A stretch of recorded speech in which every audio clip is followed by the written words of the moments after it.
நம்ம தொடர்ந்து பேசிட்டு இருக்கோம். கோரிக்கைகள், மாணவர்கள் போராட்டத்திற்கான நியாயம் என்ன, அரசு தரப்பு என்ன, அது பேசியாச்சு.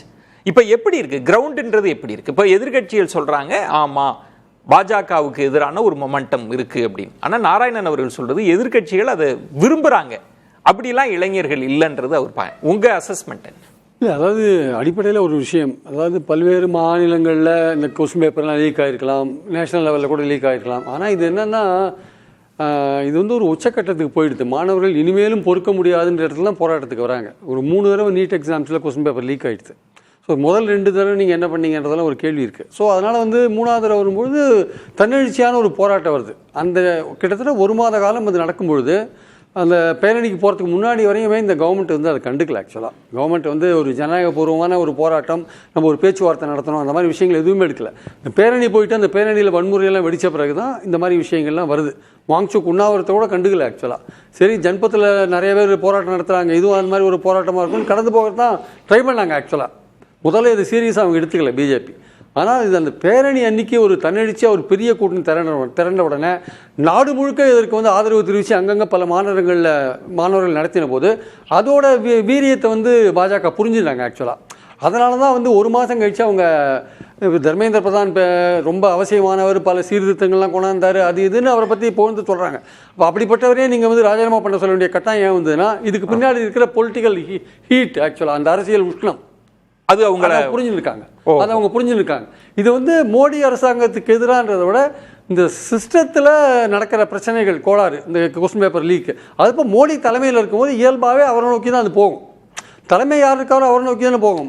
இது வந்து அந்த அபிஜித் தீப்கேவே என்ன சொல்கிறாரு, இது எதிர்கட்சிகளுக்கான போராட்டம் கிடையாது அப்படின்னு அவரே சொல்கிறார். இந்த பேசும்போது இது எதிர்கட்சிகளுக்கான போராட்டம் கிடையாது, எங்கள் மாணவர்களுடைய கோரிக்கைகளை நாங்கள் போராடுறோம் அப்படின்னு சொல்கிறது மட்டும் இல்லாமல் ஒரு விஷயத்தை ரொம்ப தெளிவாக சொல்கிறார். வேறு பல விஷயங்கள்லாம் அது அந்த அவர் சொல்கிற ஒரு வார்த்தைக்கு வந்து பல பொருள் இருக்குது. அதாவது என்னை வந்து நீங்கள் ஹீரோவாக மாற்றாதீங்க, நம்ம ஏற்கனவே ஒருத்தரை ஹீரோவாக மாற்றினதுனால தான் நாடு சீரழிஞ்சு கிடக்குன்றார். அப்படி போகிறார். என்னை ஹீரோவாக மாற்றி தவறு பண்ணாதீங்க, ஏற்கனவே ஒருத்தரை நம்ம ஹீரோவாக மாற்றினதுனால தான் நாடு சீரழிஞ்சு கிடக்குன்னார். அப்போ அவர் நேராக யாரை குறி வைக்கிறாருன்னு நமக்கு தெரியுது. கரெக்டாக அவர் யார் மேலே அதிருப்தியாக இருக்காருன்னு தெரியுது. அந்த க்ரௌடு முழுக்க, வந்த க்ரௌடு முழுக்க அது anti Modi, anti BJP crowd தான் சார், அதில் எந்த விதமான சந்தேகமும் கிடையாது. ஆனால் வந்தவங்களில் நீட் சம்மந்தப்பட்ட, இந்த கொஸ்டின் பேப்பர் சம்மந்தப்பட்ட இந்த மாதிரி விஷயங்களில் ஒரு 60-70% இருந்தால் கூட வேறு பல விஷயங்களில் மோடி கவர்மெண்ட் மேலே கோபமாக இருக்காங்க இல்லையா. அது ஆர்டிகல் 370 இருக்கலாம், இல்லை வேறு FCRA பில்லாக இருக்கலாம், வேறு பல விஷயங்கள்லாம் இருக்குது இல்லையா. அந்த கோபத்தெல்லாம் சேர்த்து ஒட்டுமொத்தமாக அங்கே கலெக்ட் ஆகிட்டாங்க. எல்லாருக்கும் ஒரு மேடை தேவைப்பட்டது. ஆமாம், எல்லாருக்கும் ஒரு மேடை தேவைப்பட்டது. அந்த மேடையை வந்து இந்த மாணவர்கள் அமைச்சு கொடுத்தாங்க. அவங்களுடைய கோரிக்கை பிரதானமாக இருக்கும் பொழுது மற்றவங்க மோடி கவர்மெண்ட் மேலே ஏற்கனவே கோபமாக இருக்கிறவங்களும் அங்கே சேர்றதுக்கான ஒரு தட் இஸ் அ பிளாட்ஃபார்ம், அது பிளாட்ஃபார்மாக அமைஞ்சு போச்சு. ஆக்சுவலாக அதனால தான் பாஜக சொல்கிற மாதிரி அவர் இதை பேசினார், அவர் வந்து இவருக்கு இதெல்லாம் கோஷம் போட்டாருலாம் சொல்கிறாங்கல்ல. உண்மை வந்திருக்கலாம், இல்லைன்னு சொல்லலாம். ஆனால் மெயினாக முக்கியமான விஷயம் என்னென்னா, இந்த நீட் தேர்வு, இந்த கேள்வித்தாள், குளறுபடிகள், தர்மேந்திர பிரதான் ரெசிக்னேஷன், இதுதான் இந்த மாணவர்களுடைய முக்கியமான கோரிக்கையாக இருந்தது. அப்போது இங்கே பொலிட்டிக்கலாக ஒரு ஹீட். இன்னைக்கு இந்தியாவில் வந்து 40% வந்து 18லேருந்து 25 வயசுக்குள்ளே இருக்கிறவங்க இருக்காங்க சார். கிட்டத்தட்ட 25 கோடி பேர் இருக்காங்க. இவங்களுடைய ஓட்டுன்றது ரொம்ப முக்கியமான விஷயம். ஸோ அதனால் வந்து பிஜேபி இதில் கொஞ்சம் கேர்ஃபுல்லாக இருக்காங்க. அது தர்மேந்திர பிரதான் மாதிரி ஒரு சீனியர் மோஸ்ட் லீடரை, ஒரு முக்கியமாக பல மாறுதல்கள், பல நேஷனல் எஜுகேஷன் பாலிசியெல்லாம் அவர் தான் கொண்டு வந்தார். பல சிலபஸ்லாம் மாற்றிருக்கார். இந்தியாவுக்கு பொருந்தாத சிலபஸாக, பொருந்திய சிலபஸாலாம் அதெல்லாம் கேள்விக்குறியான விஷயம். பலதெல்லாம் மாற்றின்னு போயிருக்கார். அது RSS அஜெண்டா. இல்லை, RSS அஜெண்டாவை கரெக்டாக செயல்படுத்துகிறார்.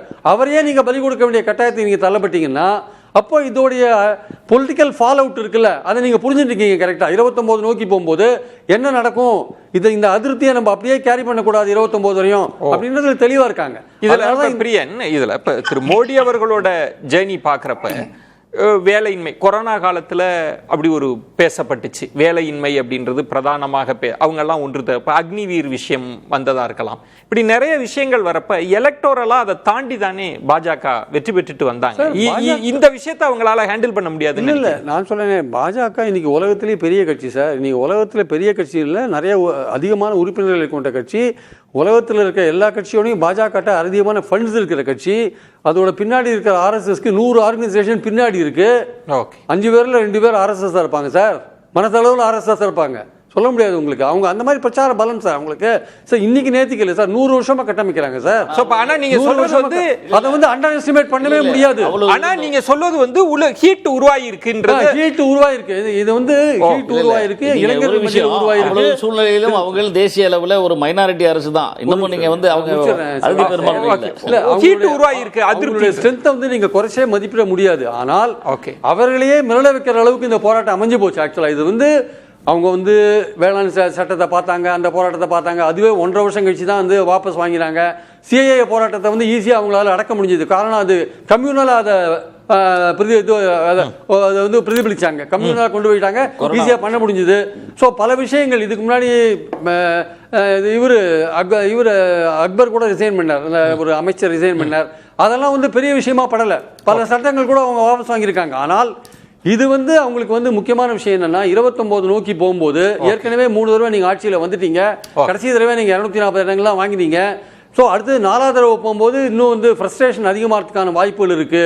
ஸோ நம்ம சரி பண்ணணும். இது மோடியுடைய செல்வாக்கை நேரடியாக குறி வைக்கிற ஒரு விஷயமா இருக்கு ஆக்சுவலா.